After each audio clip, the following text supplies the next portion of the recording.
Historia. Los impuestos se crean para financiamiento público en 1996 en la Secretaría de Hacienda y Crédito Público. En 1997 se publica en el Diario Oficial de la Federación y a la fecha, en 2016, se formalizan en el Manual de Organización General del SAT. Entendemos por declaración anual el informe en que las personas físicas y morales reportan sus ingresos y gastos de todo un ejercicio fiscal, determinando un impuesto a favor o a cargo. ¿Quiénes están obligados a presentar la declaración anual? Deben presentar la declaración anual las personas físicas que hayan obtenido ingresos, entre otros, por los siguientes conceptos. Prestar servicios profesionales, como en este caso pudieran ser los honorarios. Renta de bienes inmuebles. Un ejemplo sería si tienes un local, algunas casas, edificios, una bodega. También quienes adquieren bienes, como, no sé, una actividad de bienes raíces, así como enajenar bienes. En este caso son pequeños negocios como una heladería, hasta una talachería, quienes están representados ante Hacienda como personas físicas, obviamente dados de alta. Quien también percibe salarios y también por percibir intereses. Un ejemplo de esto es cuando tu dinero lo tienes en algún banco y por ese dinero ganas algún interés derivado de esta función. ¿Quiénes son asalariados? Son aquellas personas físicas que perciben salarios y demás prestaciones derivadas de un trabajo personal subordinado a disposición de un empleador, incluyendo la participación de utilidades y las indemnizaciones por separación de su empleo. El término de sueldo también suele ser utilizado como sinónimo de salario. Aquí también es importante señalar que otros ingresos con tratamiento similar al de salarios son los siguientes: funcionarios y trabajadores de la Federación, entidades federativas y de los municipios, miembros de las Fuerzas Armadas, rendimientos y anticipos a miembros de sociedades cooperativas de producción, anticipos a miembros de sociedades y asociaciones civiles, honorarios a personas que presten servicios a un prestatario en sus instalaciones y los comisionistas o comerciantes que trabajan para empresas, personas físicas o personas morales. ¿Qué asalariados están obligados a presentar su declaración anual? Están obligados a presentar declaración anual si percibiste ingresos por salarios y te ubicas en alguno de los siguientes supuestos. Primero, si obtuviste ingresos mayores a 400,000 pesos. Segundo, si dejaste de prestar servicios antes del 31 de diciembre del año de que se trate. Tercero, obtuviste ingresos de 2 o más patrones de manera simultánea.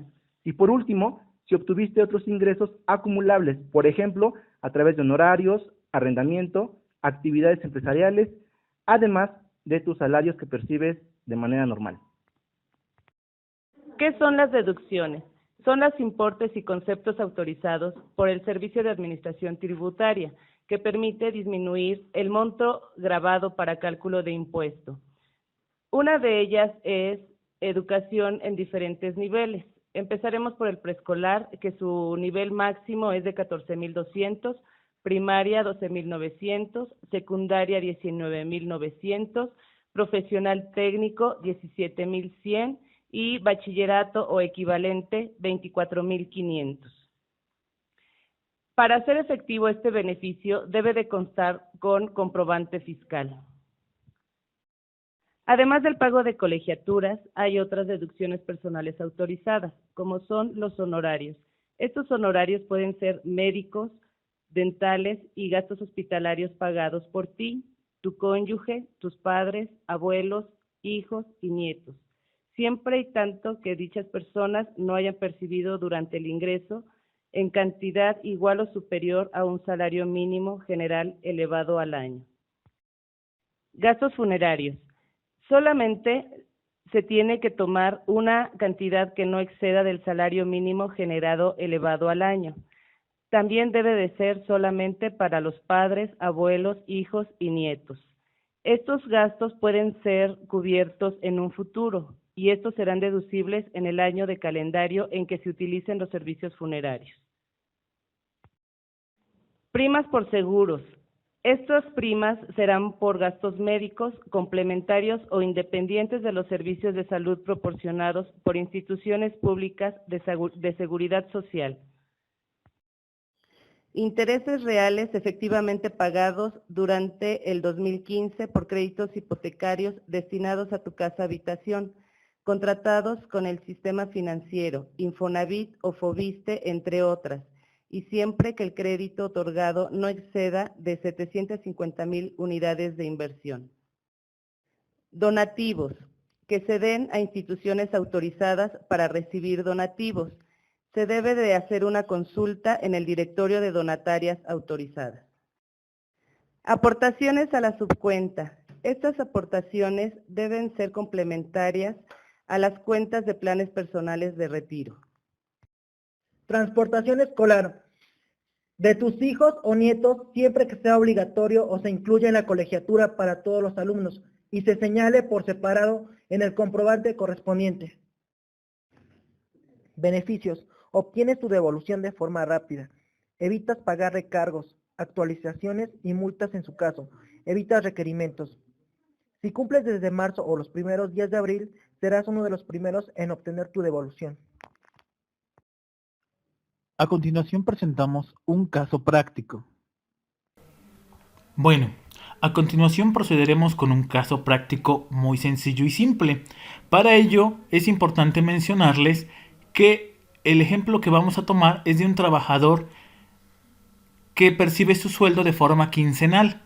Es importante que también que conozcan que este cálculo se puede hacer para un trabajador de forma mensual o forma semanal. Para el primer paso, tenemos que calcular el sueldo anual. Para el sueldo anual tendríamos que multiplicar su sueldo quincenal por las 24 quincenas que tiene el año. De esta forma determinaríamos el sueldo anual. Es importante que si quieres obtener este dato de forma precisa, tendrías que sumar todos los talones de pago o recibos que emite tu patrón para obtener una cantidad más exacta y precisa. Posteriormente a la determinación del sueldo anual, tendríamos que verificar si tienes alguna otra prestación. Para nuestro ejemplo, este trabajador cuenta con la prestación de despensa, la cual asciende a 310.5 de forma quincenal. Repetiríamos el proceso anterior y lo multiplicaríamos por las 24 quincenas, obteniendo así un total de 7.452, que sería su despensa neta anual. Al realizar la suma del sueldo anual y la despensa, tenemos un subtotal de ingresos. A esto nos falta sumar las prestaciones de ley, que son aguinaldo y prima vacacional. Para nuestro ejemplo, nuestro trabajador percibe de aguinaldo 40 días, superando la prestación de 15 días, que es la de ley.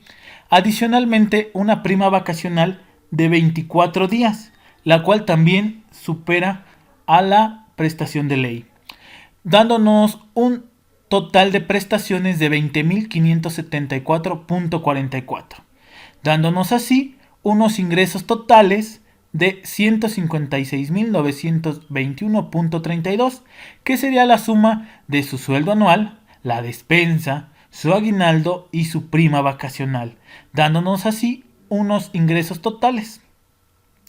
Para ello, y antes de proceder a calcular el impuesto, tendríamos que verificar cuáles son los ingresos exentos del trabajador. Para ello tenemos la despensa, que asciende a 7.452 de forma anual, ya que la despensa está exenta del pago de impuestos. También tenemos un exento de 1.206, que es el equivalente a 15 veces el salario mínimo por el equivalente al aguinaldo, dándonos así un total de ingresos exentos de 8.652.60. A continuación tendremos que determinar los ingresos gravados. los cuales sería la operación de restar o restarle a los ingresos totales los ingresos exentos. Y después de obtener los ingresos grabados, tendríamos que buscar la siguiente tabla.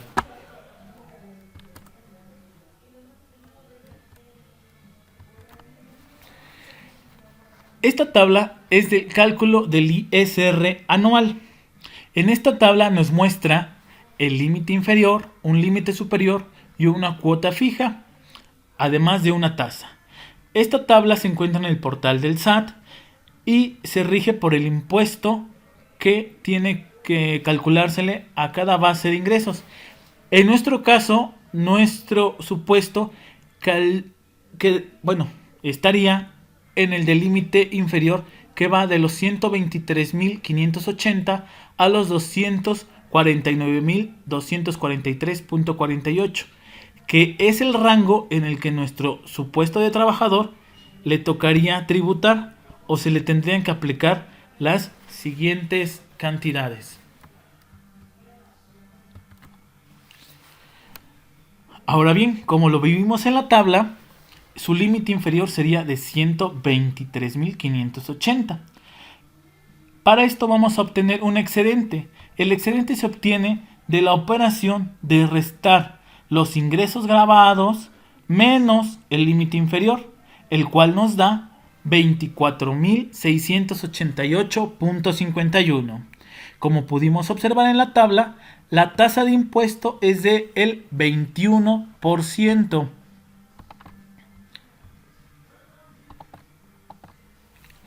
Del 21.36% para ser más precisos. A esto vamos a obtener un resultado que no es más que la multiplicación de mi excedente por mi tasa, la cual me la mostró en la tabla. Posteriormente hay una cuota fija. La cuota fija es de 13.087.37, que también nos proporciona la tabla que mostramos anteriormente. Para determinar el impuesto total, tendríamos que sumar el resultado del excedente por la tasa, que fue la multiplicación del excedente por el 21.36%, más la cuota fija, dándonos así un total de 18.360.84. Muy bien, llegamos a la última parte de nuestra declaración. Para esto vamos a determinar, o más bien ya determinamos el impuesto total. Este es el impuesto total, los 18.360.84. Ahora bien, vamos a determinar lo que nuestro patrón nuestro patrón nos retuvo de impuesto de forma quincenal. Para ello vamos a multiplicar los 698.18 por las 24 quincenas, algo parecido a lo que hicimos con los ingresos, pero ahora con la retención de ISR, dándonos un total de impuesto retenido de 16.756.32. Y por último, el impuesto que se nos retuvo por concepto de aguinaldo y prima vacacional, que asciende a 2.802.90. Es importante que estos datos los obtengamos de la suma de todos nuestros recibos de nómina de retención de ISR. Aquí, para nuestro ejemplo, pusimos el caso muy práctico de un trabajador. Ahora, muy bien. Vamos a determinar el impuesto retenido total, el cual es la suma de lo que se me retuvo por quincena, más la suma de lo que se me retuvo de mi aguinaldo y mi prima vacacional, dándonos así un total de 19.559.22. A esto vamos a determinar si tuvimos impuesto a favor o a cargo, que es decir, lo que tendríamos que pagar o lo que el SAT nos tendría que devolver. Para ello, una operación simple, le restamos nuestro impuesto retenido menos nuestro impuesto total, dándonos así un impuesto a favor de 1.198.38. Muchas gracias.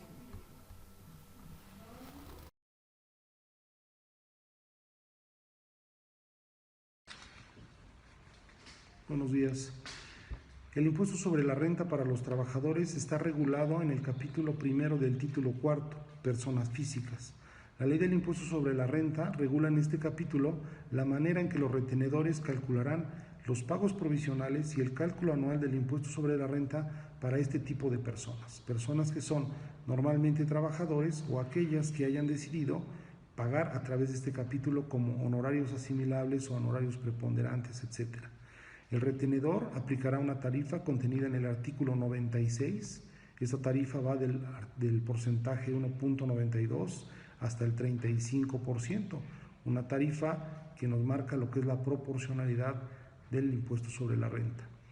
Los trabajadores tienen obligaciones como dar sus datos para el RFC, avisar si tienen otro empleador o no, presentar declaración anual en ciertos casos. Los patrones o retenedores tienen obligaciones de calcular los pagos provisionales, calcular la declaración anual, entregar las constancias, presentar en su caso las informativas correspondientes y también entregarle a los trabajadores comprobantes de las retenciones y de los pagos realizados. Los patrones deben presentar anualmente una informativa, una declaración que se llama DIM, declaración informativa múltiple, la cual en el anexo 1 tendrá los datos para presentar la declaración anual de los trabajadores. En esa DIM, ¿qué es lo que se debe presentar? Los datos generales del trabajador, el periodo en el que trabajaron, si se les pagan finiquitos, ingresos exentos.